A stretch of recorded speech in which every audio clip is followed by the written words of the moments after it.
Have you been having trouble accessing websites on your iPhone? If you have, then it's highly likely you need to turn off Safe Search. And I'm going to show you in this quick demonstration how to turn it off so you shouldn't have any more problems accessing any website on your iPhone.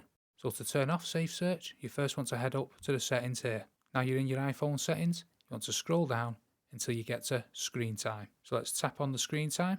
Now if you're a child, this page may have a password on it, and this will be set by your parents. And you'll need the password to be able to get into this Screen Time section.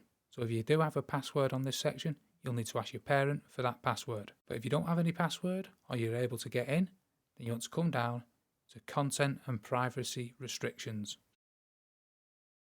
Now we want this option here, Content Restrictions. So we want to tap that.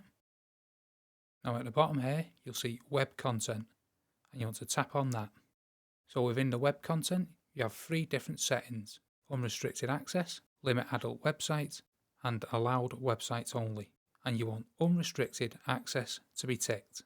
Now you want to come back out into the content restrictions, and you want to click into web search content.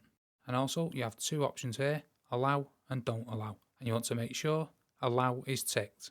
Now we can come back out and click explicit language. And again we have allow and don't allow. And you want to click allow. Now you can keep going through all these different settings to allow. Now all websites should be accessible and you shouldn't be restricted from anything. And if that's helped you turn Safe Search off on your iPhone, smash the like, smash the subscribe, and thanks for watching.